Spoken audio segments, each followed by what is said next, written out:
Okay, everyone, I'm going to call the meeting to order and ask everyone to please stand for the Pledge of Allegiance. I pledge Allegiance to the flag of the United States of America and to the republic for which it stands, one nation, under God, indivisible, with liberty and justice for all. All right, Molly, if you could help us with roll call, please. Sure thing. Alderperson Henry. Here. Barron is not here right now. Valdy. Here. Dean. Here. Grimmer. Here. And Alderperson Eicher is excused. Great, thank you. Number 4, approval of the minutes of October 4th. Did I miss you? Oh, I'm sorry. Alderperson Casson. Did I miss it? I'm sorry. Okay. All right, we'll move on to number 4, approval of the minutes of October 4th. Move to approve. I second No, go ahead. Wait, no. For the minutes, I did want to address that when I was reading through the draft minutes, there was an error regarding item 10B. The motion in the draft minutes did not include whether the motion was to approve or deny the resolution 2021-16. I reviewed the recording and the motion was to approve the resolution. So I would recommend approving the minutes with that correction in mind. I'll amend my motion to include that recommendation. Okay. Any further discussion? Hearing none, all in favor say aye. Aye. Opposed? Abstentions? Passes. Alrighty, we'll move on to number 5, citizens' comments. Seeing no citizens' comments are now closed. We'll move on to number 6, the consent agenda. Nothing on,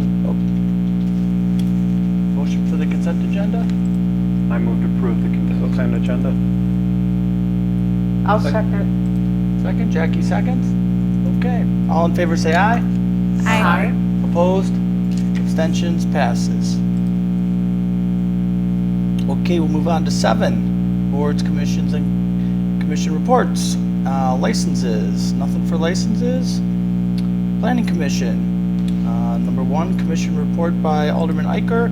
He did that at the last council meeting. No meeting since then. Then we'll move on to item 2, discussion and possible action on the following items. DELC 07492986, W73 East Wisconsin Avenue owner, the Boathouse of Lake Country LLC, DELC 074214, W127 East Wisconsin Avenue. Is that me? It was me. Oh. All right. Thank you. Okay, Avenue Didn't know that. John Quaid Dodge LLC, applicant Might Rick not have been. Aceway. Boathouse of Lake Country Real Estate LLC, applicant is requesting approval for an amended conditional use site plan to allow modifications to the existing boat repair and sales use and expansion of the physical boundaries of the use.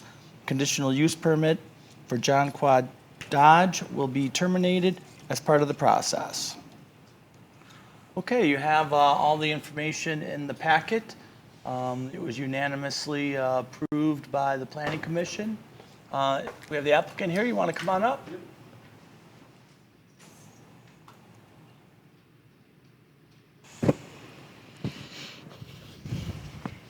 Maybe you can just tell us a little bit about what you guys are trying to do. Yep, exactly. So obviously the two properties share a parking lot owned by John Quadden and his dealership. We're liking to merge those two facilities into one facility and run a marine dealership out of the expanded site. Name and address real quick. There we go. W73 East Wisconsin Avenue. That's here in the city of Delafield. My name is Andy Ngara, the general manager of the current facility.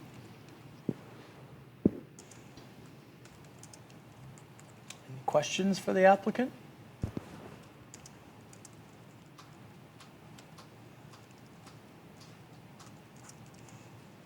It made sense to me.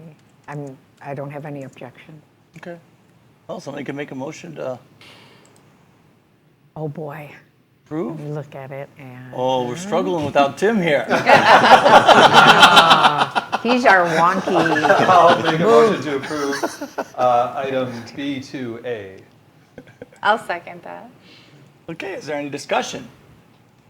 Hearing none, all in favor say aye. Aye. Opposed? Abstentions? Passes. Congratulations. Thank There you you very go. much. Looking forward to the expansion. Likewise, appreciate it. Best of luck. Thank you so much.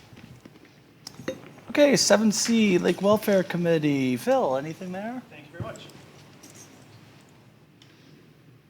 Thank you very much. We had a presentation from Sewer PAC regarding the Negawicka report that we've gotten recently. And a few things worth noting. We had about an hour-long presentation on the history and the condition of the lake. We didn't have time to go through actual suggestions and action steps. But a few things were noted. One was that the salt content level of the lake is expected in about 80 years we'd be able to taste the salt in the water. It's expected to continue rising, not just a Negawicka issue, but it's what is happening, at least specifically to our lake. That's actually not good news for the native species, but for the invasive species which come from brackish waters. They're much more adaptable to those things. Did you say it's not unique to Negawicka? He didn't get into talking about a whole lot of other lakes, but it sounds like it's runoff in general. He made the quick comparison that the Bark River is real similar to the Economowoc River. They both run kind of parallel, and our lake is similar to Akachi in the fact that we're just kind of like downstream and they keep on going.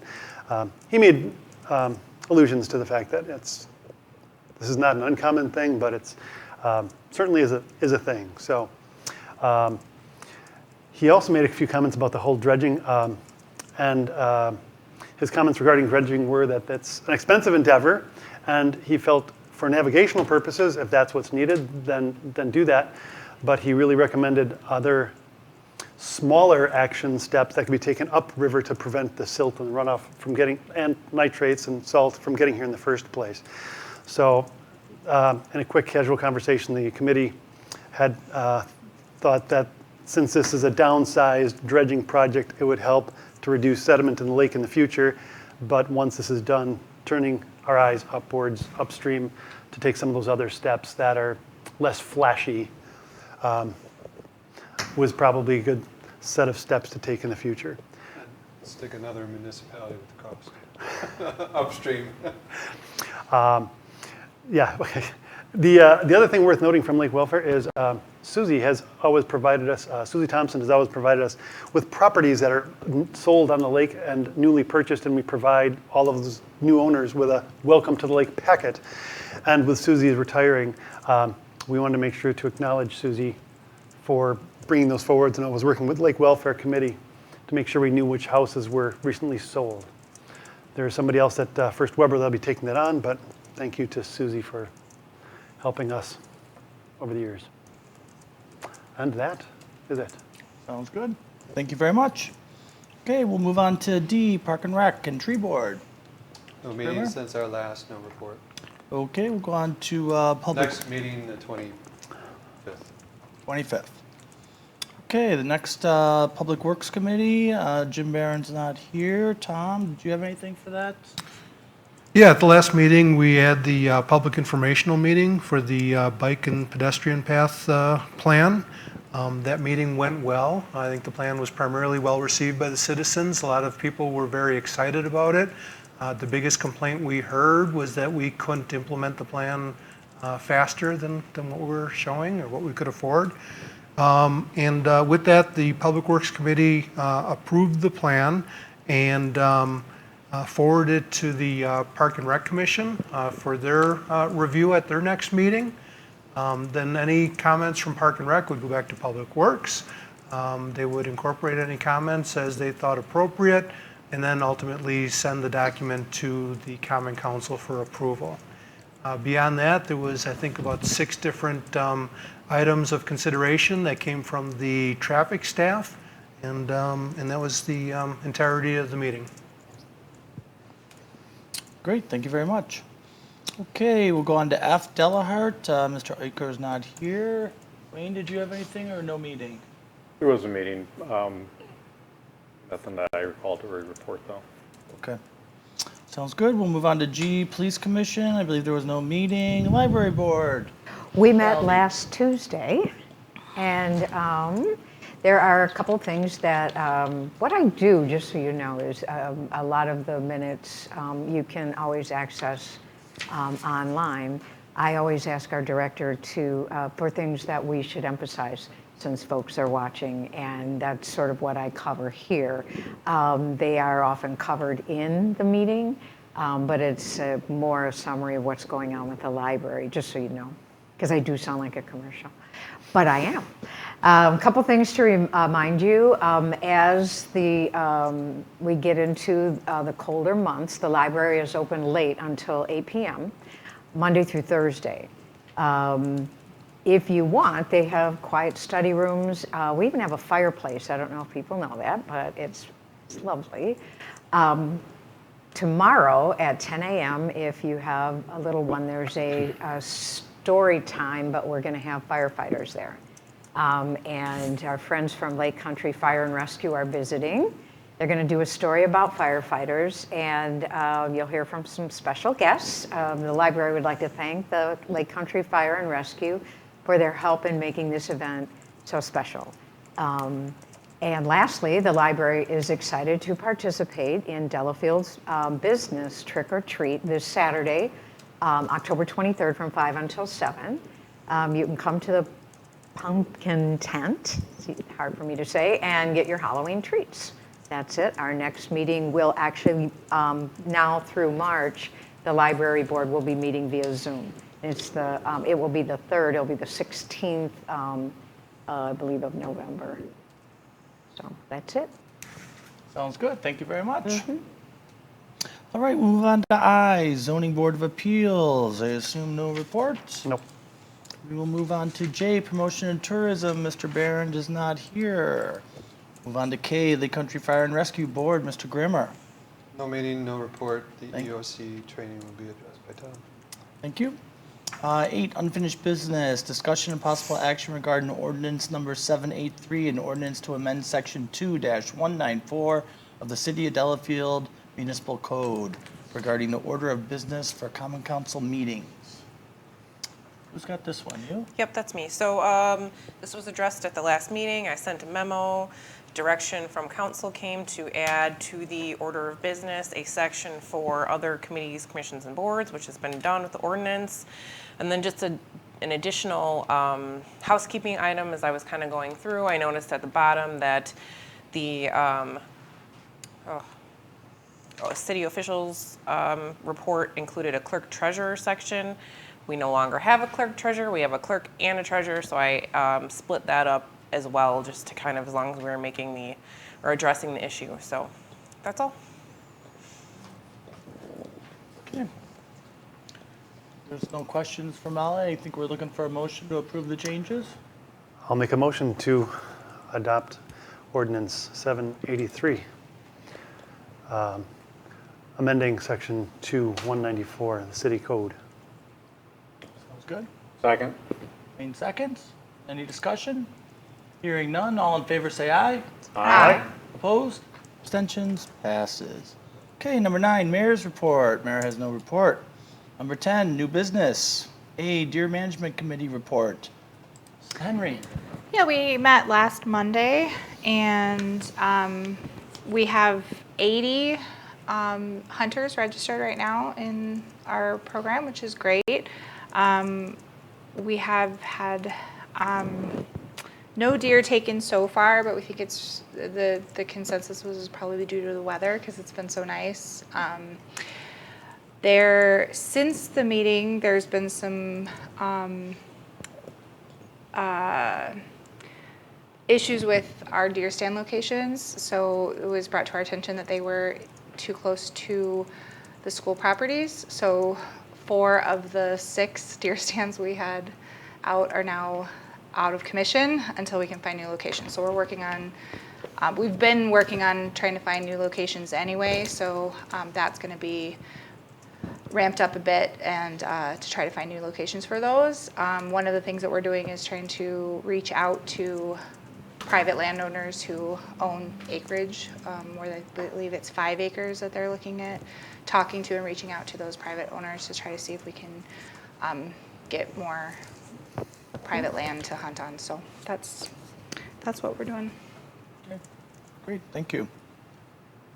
Okay, we'll move on to 10B, discussion and possible action regarding the request from Bob Transom, representing the Delafield Lions Club, for approval to place a drop-off box somewhere near the library for charitable eyeglass donations. Jackie, you asked to have this one put on? I didn't ask to have. Actually, it was Bob got Transon it. that really asked for it to be on, and I Yeah. asked the council at the end of the last meeting if we wanted this on the agenda, and everyone kind of said, yeah, we do. Yeah. So if you recall, Bob came to the last meeting during citizens' comments and asked for the placement of an old post office box that would be painted and decorated in some kind of a lion scheme with their logo for the drop-off of eyeglasses. And he mentioned somewhere near the library. Since then, I reached out to our library director and just ran it past her. She did have some concerns. She mentioned that there already is a drop-off box that's outside the library. I wasn't aware of it, so I went and looked, and it's on the floor, and it's a small bucket about this big. So it's very easy to miss. And I called Bob Transon, said, Bob, we see that you got the existing drop-off box there, so what's your purpose or intention of wanting to have something bigger? And he just said, just for bigger capacity, and more importantly, so that it has greater visibility and people see it and are more aware of their cause. And then I asked them specifically where they were hoping to locate it, if they were looking to locate it inside the lobby or outside, and he indicated that they would like it outside, near where the book drop-off box is. And he mentioned that the Lions would be responsible for obtaining the mailbox, coming up with a paint scheme and a design that they would get approved by the city. They would do all the painting and the designing of the mailbox, and then they were just asking for public works staff to install the mailbox, which includes just 4 bolts into the concrete. So that's where the matter stands. Before the meeting, I passed out an email from Stephanie, the library director, that she sent to me today.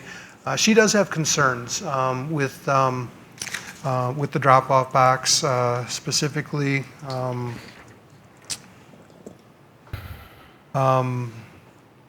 She's concerned that it might interfere with the library book drop or confuse patrons as to which box is which, if it is an actual post office box.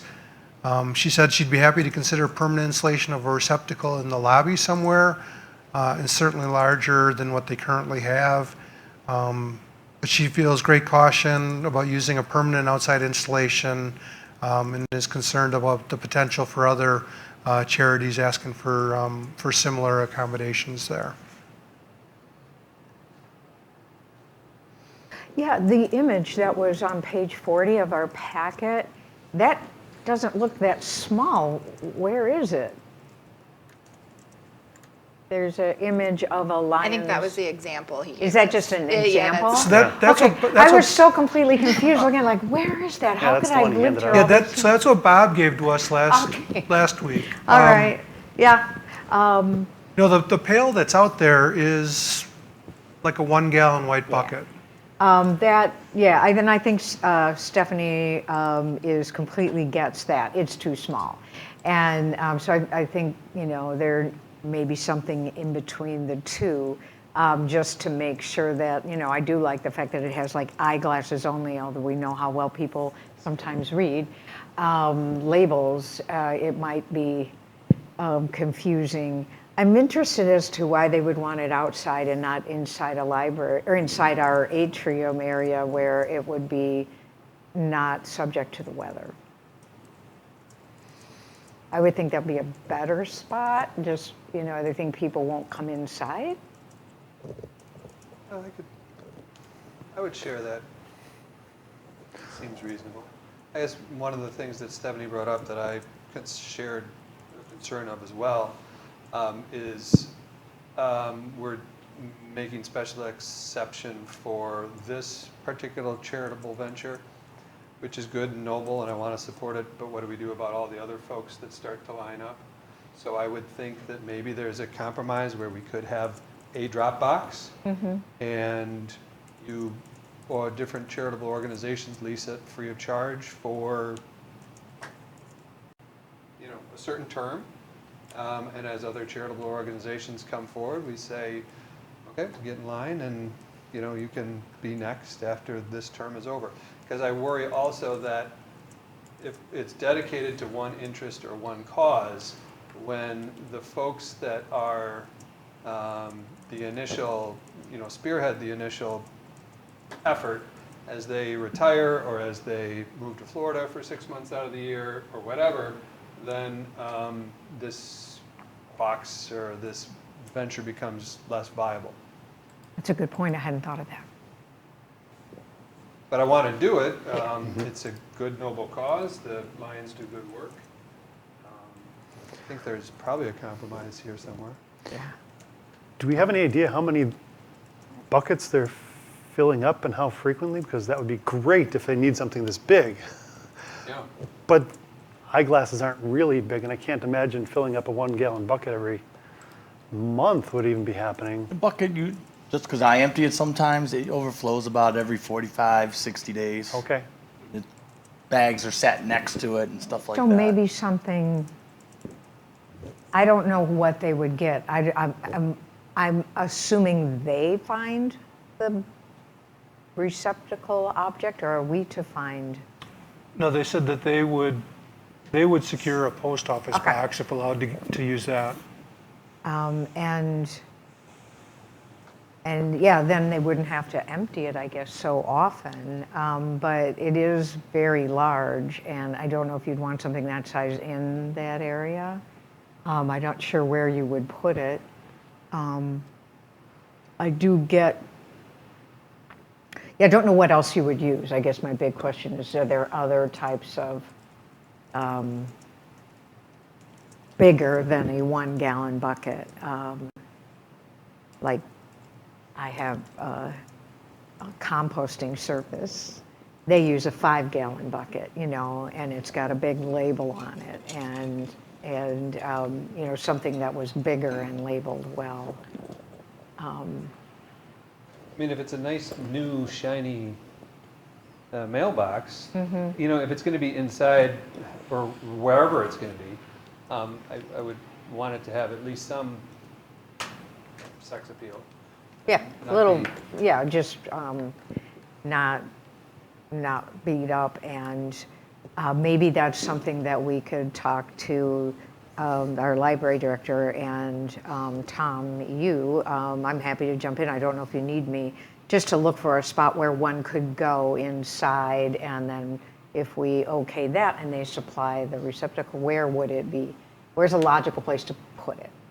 Near the, you know, the bulletin boards?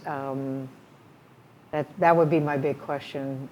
Outside, I think, might be start to get a little crowded out there. You know, if it's right by the drop box, which is no small object, where do we put it then? And we don't want it too close, because then I think people will. They just won't look. You know, they're going to be on their, you know, not that I've ever done this, but on your cell phone while you're putting something away, you don't really look very carefully, and then, oh, I just put books in the eyeglass receptacle, or eyeglasses in the book receptacle, or something like that. I think if you look at your options for placing outside, you know, the book drop is a drive up. Yeah. And this would not be able to be a drive up. This would have to come further west of the drop off box, and it would have to be more of a walk up. So I would think that would decrease the confusion, because if you're walking up, I think you're more likely to see the big letters that says for eyeglass deposit only, as opposed to Yeah, if they driving up weren't, and- yeah, if they weren't right next to each other, and, you know, as you walk into City Hall from the east side entrance from the parking lot, you know, if it were along that brick wall somewhere there might be a little less obtrusive and a little less confusing. I still think the atrium is a better place, because there's the whole community bulletin board with all the events going on. I agree. That draws people there, as opposed to a standalone kind of just outside by itself. So Yeah, and people might notice it because they're looking at the bulletin board. everything's right there. Would it need to be bolted down if it were indoors? I mean, could we just have it set in there and then if it's an issue, it can be moved? I think an argument could be made that it may not need to be bolted down even outdoors, but Bob preferred for it to be bolted down. Sure. I wouldn't think it would have to be bolted down indoors.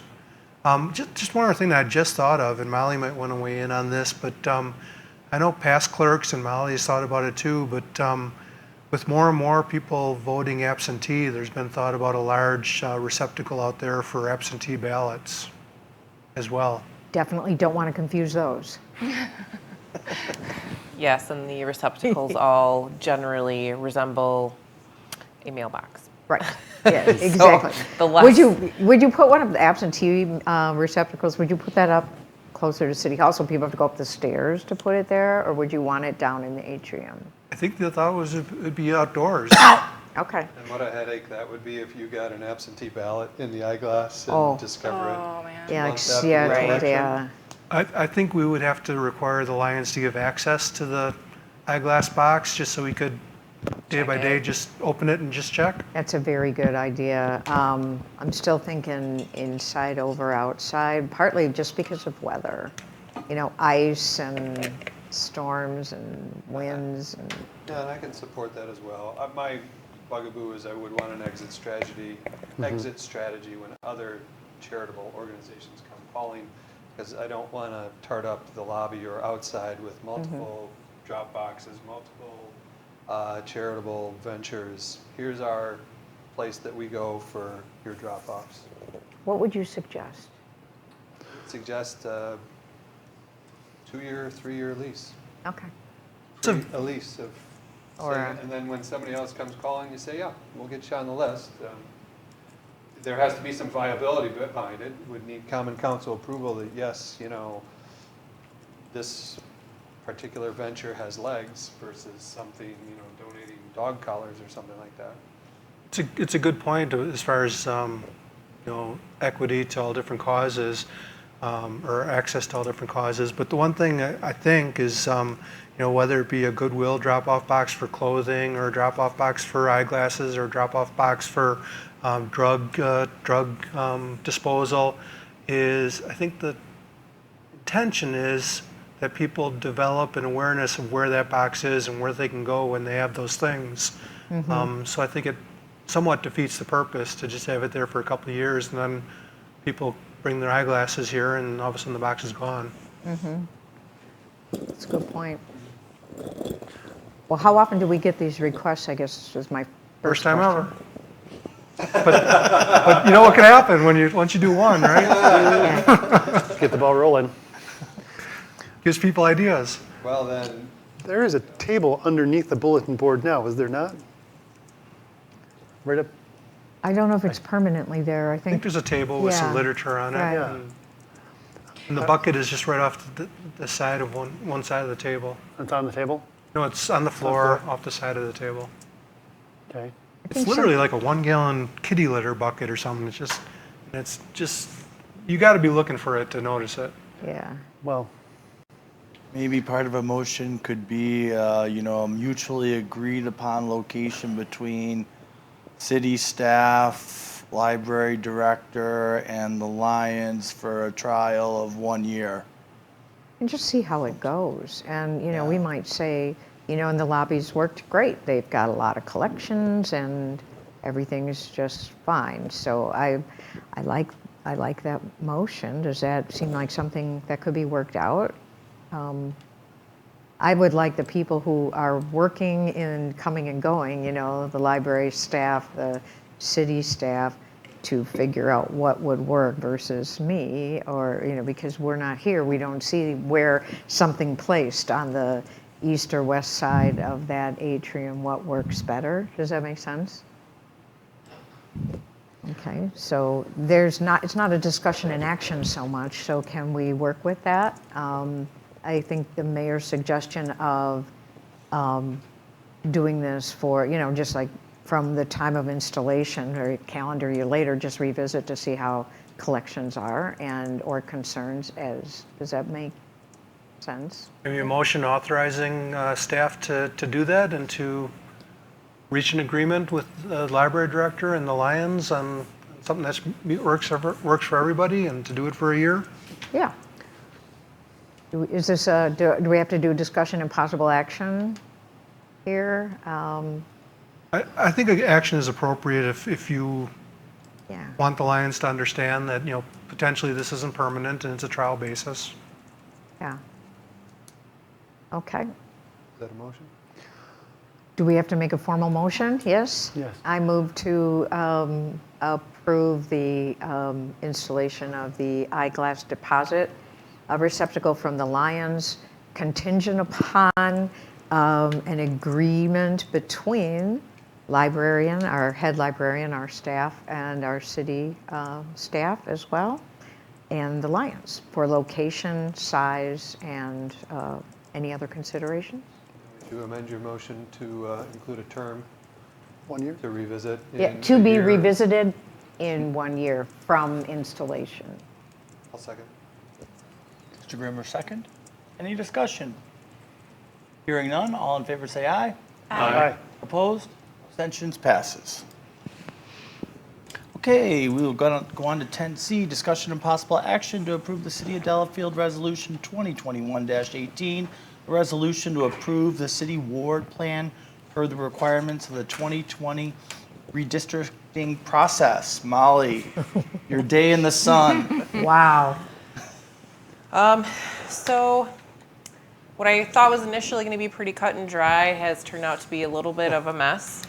I've pointed out some of the issues that we have come to realize exist.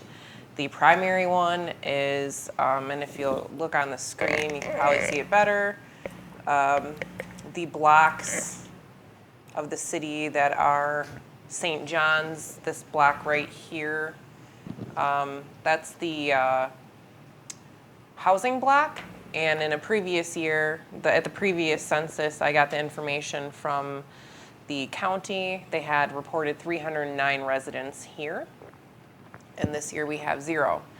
Unfortunately, at this point, we are being instructed by the legislature to move forward with the information that we have for this process. And that does upset the balance. I do have I've created several maps, but I did create one that kind of shows what we would be looking at if St. John's hadn't have had the issue. And overall, just a 5.5% deviation with some minimal changes. This section up here at the top still would be kind of shifting over, but the rest of it really just kind of remain unchanged. So that's unfortunate. We're not working with that. That was just for the purposes of, I guess, to show you all. But what I am recommending is this version here, which I had sent out. The first one I had sent out, I did not take into account the school districts. I did readjust the wards only, so the overall districts that we'll be working with. So this is a 2-step process. To kind of back up a little bit. Tonight we are recommending or passing a resolution based for the ward plan, but we can't do wards. They create the building blocks essentially for the districts that we're going to have later on, and we can't go back and change it. So once they're passed, we have to pass them knowing what we're going to do or what the plan would be for us for this next step of the redistricting, which we would expect to see in 30 days. It's a public hearing. We have to get that notice out and whatnot. But I summarized everything in the memo. Does anybody have any questions about what was covered or what has been presented or anything along those lines? Alderman Eicher asked for 2021 version 3. Yes. See and discuss that as well. Yep, so we have 2021 version 3. The concern with this is that it brings What is that number right down there? So that's the range. What we're looking at, and that is what our goal is, to have that number be 10 or less. That's the range percentage that we are trying to achieve. So it's plus or minus, from your middle ground 5, but if it shifts up one way or down one way, you're still within that range of 10%. I did this morning speak with Attorney Hammis. His recommendation is to keep within that 10%. That is the widely accepted deviation for the range. I had provided some literature that came from the legislature. I provided an email that came from the legislature. It's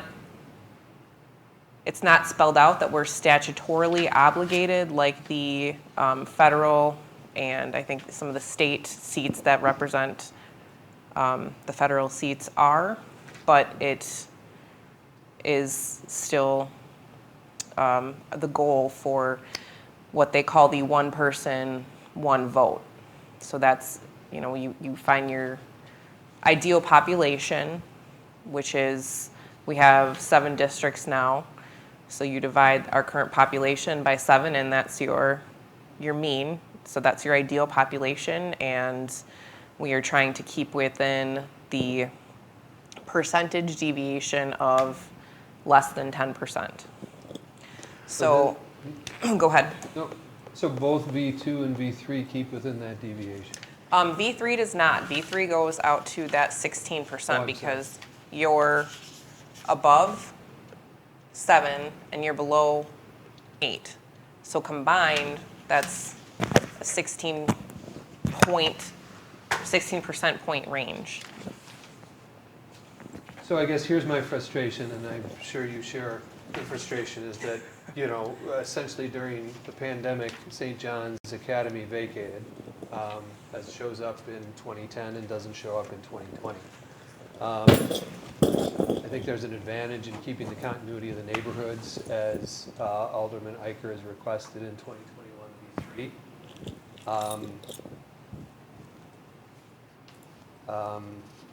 Also that knowing that St. John's is back in school and that the St. John's Golf Course and properties, institutional properties to the north of the campus are going to be developed. So my struggle is with the practical, what I know is happening, what I know is there, versus what the census says is there. I think 2021 V3 is accurate, is contiguous and has it keeps neighborhoods distinct and separate and all the great stuff that we look for when defining districts. But I also understand the limitations of what the census numbers actually show.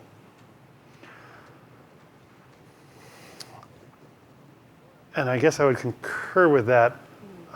We know why there's an anomaly, is kind of what we're saying. And it looks like the anomaly is gone because there's cadets back at the academy. I don't know if there's 300 of them. Well, I know for a fact there's not. But at the same time, I read somewhere, Molly, that you had stated it's okay to exceed the deviation.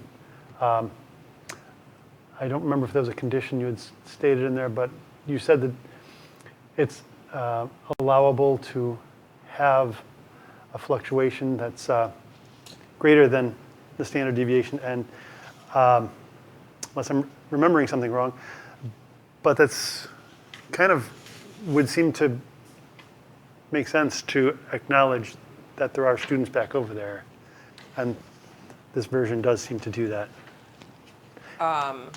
So for Ward 10, it was allowable for us to go below the population threshold. Okay. Because we created that ward and separated it off of the pre-existing ward to accommodate the supervisory district shift. And again, as I had stated earlier, we don't have a statutory obligation for that 10%. At that point, I reach out to the attorney and see what the attorney says, and his recommendation is for us to do our best to stay within that 10% range. And, you know, the legislator is telling us to work with what we've got. Ultimately, you know, it's council's decision as far as what they're able to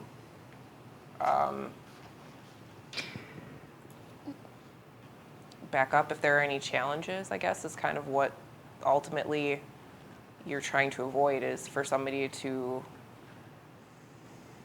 be able to disagree with the fact that we have evenly distributed our populations. And because we have so many challenges right now, I don't, all I can do is kind of, I guess, reiterate what Attorney Hammes said. When you say we already have so many challenges right now? Yes, with the population not being reported correctly. Challenges. Yes.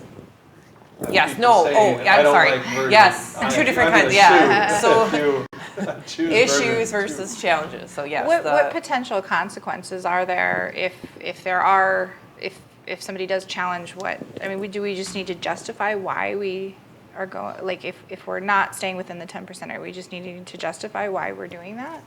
So that would, I would assume go to court. That's a little bit above what I am familiar with. Okay. Like somebody could like try to challenge it in court. Right. Okay.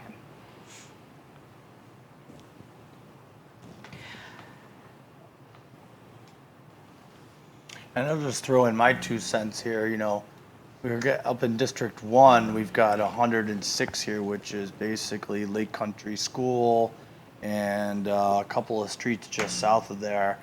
You know, that, you know, under the new map is now going to be part of District 6. And it meets the definition of being contiguous because there's water all through this section, the village of Deshota, and then turns in. So basically, District 6 would start here to the north and end down here to the south, which is unusual, I guess I would say. I don't know that it's the worst thing in the world, but it sure does cover a lot of geography and some differences in perspectives on the community, which maybe could be a good thing, but. And I've tried to figure out a way to get that 106 back over somewhere. It's very difficult. Very difficult. I think the best numbers Molly and I were able to do was something like the version 3 is at 16%. I think we got something to 18%. It was a little worse than version 3.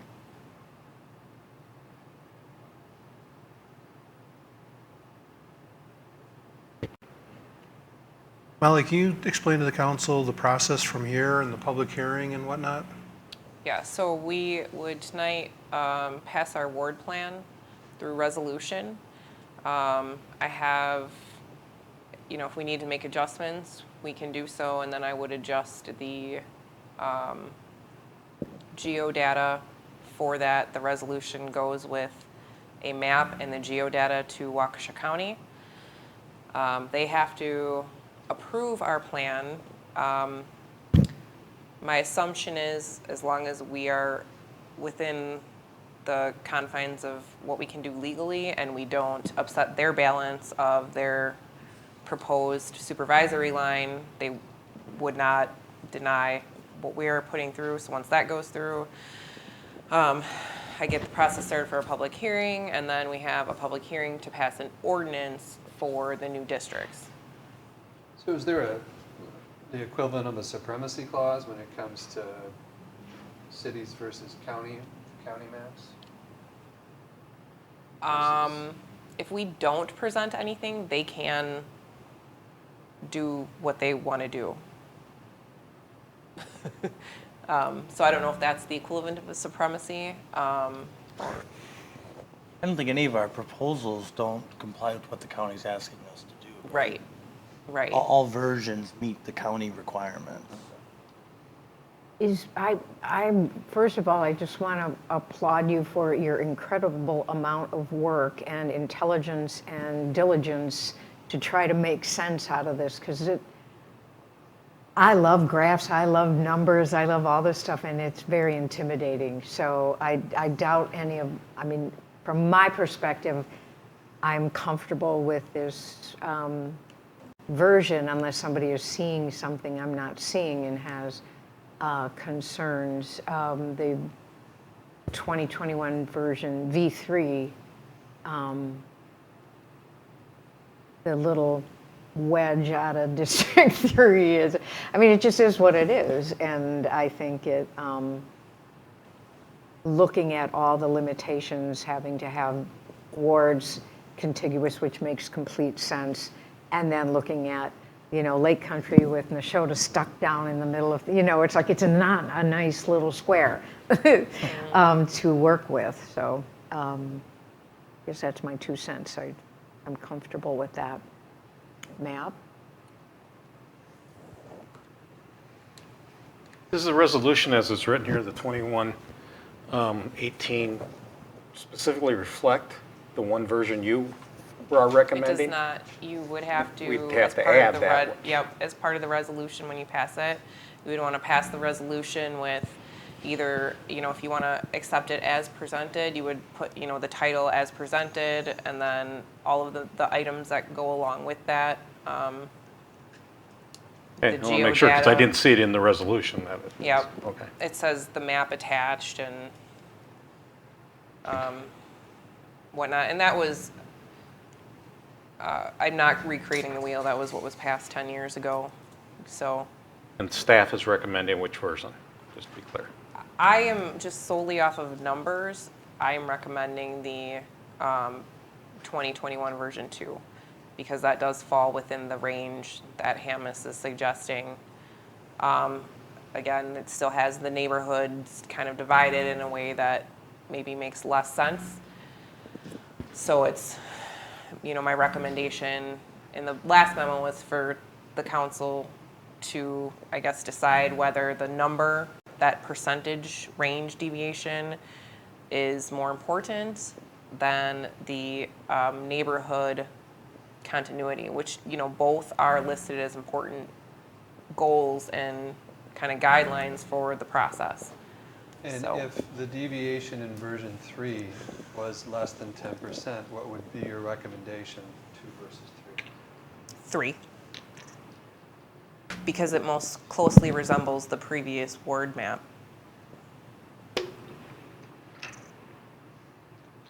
So that checks even more boxes.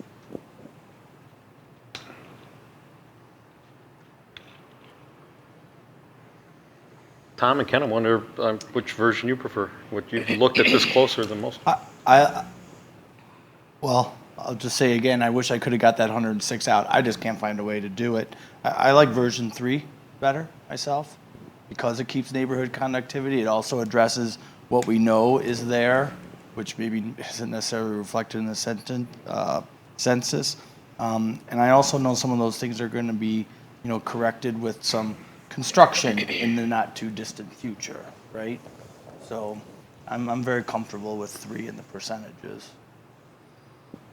Are those numbers, you keep talking about the 106, is that actual population in that area? Yes. Okay.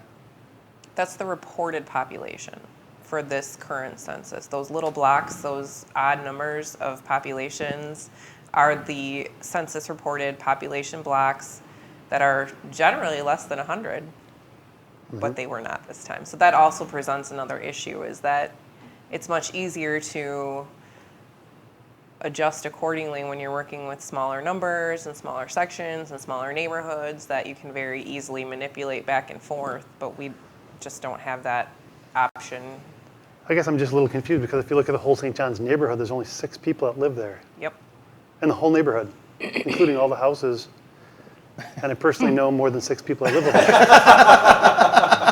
Not everybody Are responds you to the in census. Are you in the interactive map, Phil?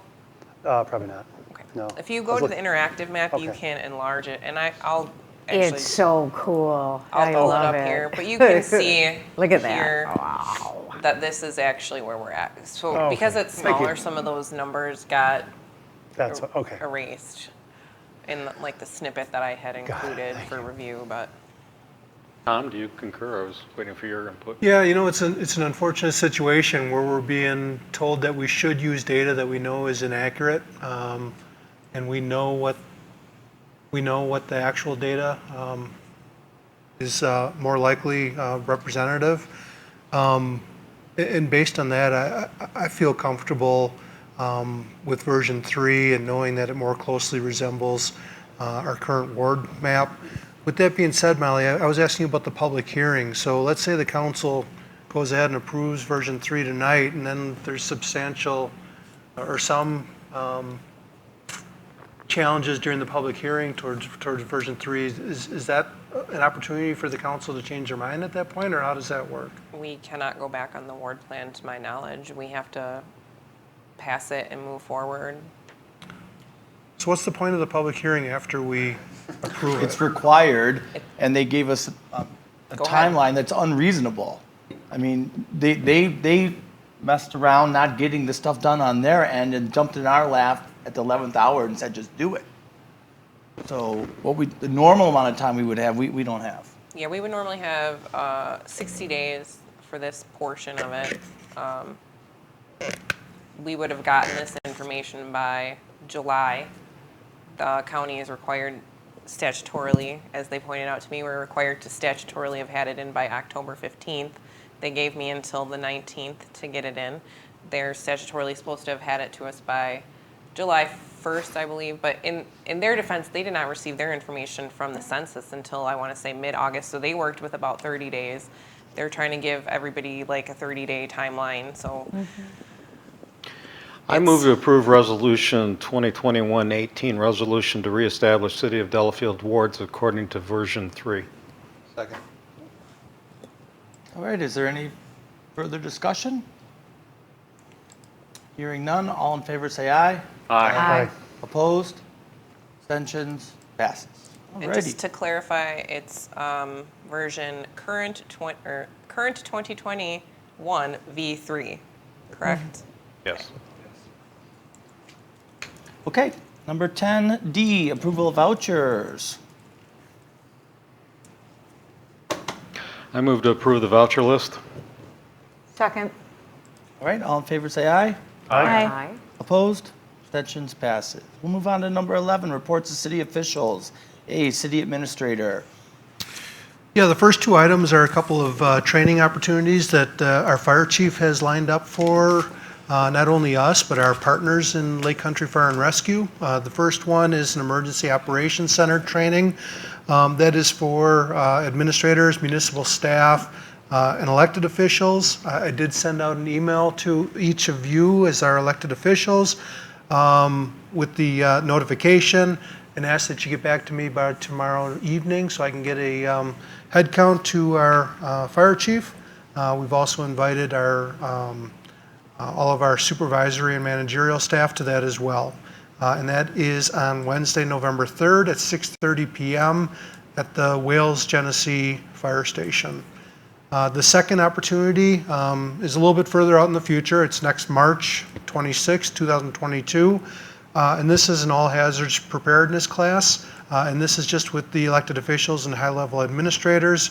That is on a Saturday, and I do believe that's a majority of the day type of training that's been lined up. And again, if you could get back to me and let me know your likelihood to attend that. Matt is looking for just kind of a general head count right now to understand class capacity and where it needs to be held and things like that.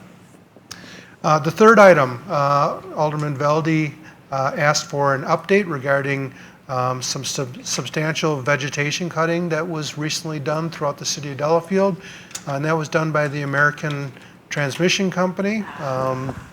They do that as routine maintenance along their high voltage transmission lines, and they essentially, anything below their lines, they chop down to the ground and grind it up. They not only did that, they sprayed it, and my husband walks every day when he's working from his home office, and he takes that route, and he has seen a lot of dead animals, not large, but rodents, little chipmunks and birds that were dead because he saw them spraying it. And that's along the Lake Country Trail, where they had initially done all the cutting. So I don't, thank you for finding that out. And it's just very troubling that anyway, you know how I feel about that stuff, so. Yeah, so what did the spraying operation look like?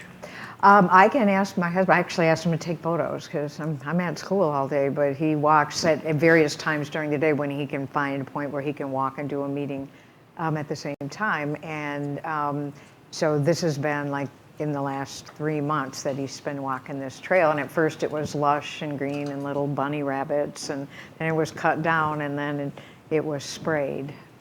So I couldn't tell you. What are you looking for? I'd just be concerned that they were applying it responsibly and not excessively. I'll ask him. We assume it was a herbicide that they were spraying? I would expect that it was that. Typically, I would think that they would be liable for putting up, the little signs on the ground saying that the application occurred, how long people should stay out of the area for, things like that. You even see that in fertilizer applications of your lawn, and this stuff is most probably, animals aren't good readers, though. No, but I'm just all I'm saying is they should be applying in a responsible manner. Yeah, no, I know. It's I do get that, and I'll ask my husband. Sorry, comedy is my life. I work with teenagers. It's all I got. Only most. But yeah, no, it did bother him, and he's. Yeah, I actually did talk to someone with ATC about it, and it's just what they do. We Energies does the same thing, and right away he told me that they got a problem where it's something like a tree for Bucks threes or something, and for every Bucks 3-pointer they donate a tree to a local school district or something like that. And, so that's their PR to make up for it. It's better than nothing. Well, yeah.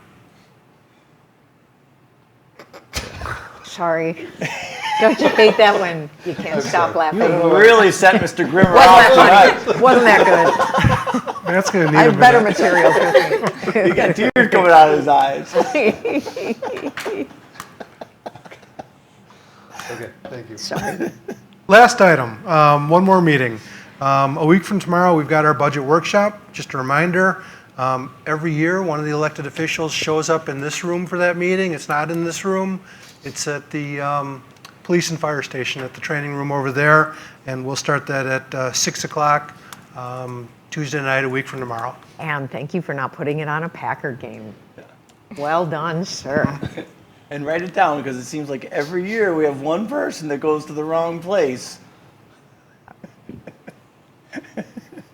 We're going to have to take bets now. Okay, we'll move on to 11B, City Clerk. Yep, so just a reminder that the communicator is coming up in the relatively near future. I reached out to the Accurate Graphics company, and if we get everything to them by December 8th, we should be in good shape to get the communicator out on time. So if anybody speaks with any of their groups, remind them to get that out, get that ready and working, and I'll be sending out an email to those folks that I speak with on a regular basis for those submissions. Molly, when should authors of articles assume people will be reading this? Mid-January. Yeah. Mid-January. Yep. Okay.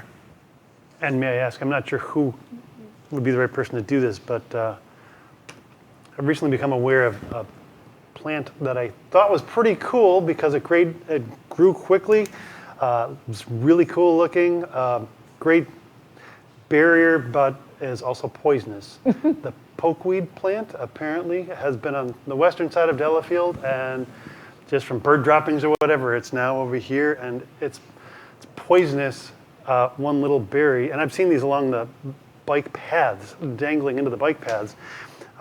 Depending upon a child's sensitivity, one berry could kill them in about 3 hours in convulsions. So wondering if we could put some kind of an article in there about that. Right one up. Yep. Yeah, So what's what would be, I'm not I don't know if there's anybody else at DPW that knows about these. Yeah, I think Sean Heinzel would probably be the best person to do that. I can talk to Sean and see what his familiarity is Okay. with it. Do you happen to be able to get a picture for us and email that to me or something, or? Yeah, I think I got a couple of my, yeah. They look like elderberries too. Like if you look it up and then you see the elderberry and then the pokeweed and like they're very easy to confuse. Pokeweed.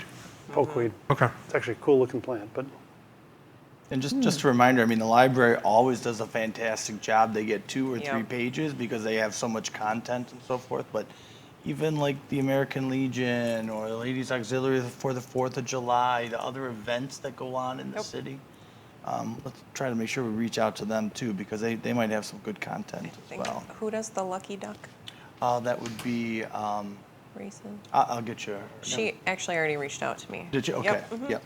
Brits. So, yep. Sounds good. Okay. Citywide groups. 11C, City Treasurer, no report. D, Council request for future agenda items. Seeing none, we will move on. Number 12, correspondence. I'll refer you to number A. And seeing no further business, we are now adjourned at 8:01. Thank you, everyone. Thank you. thank you.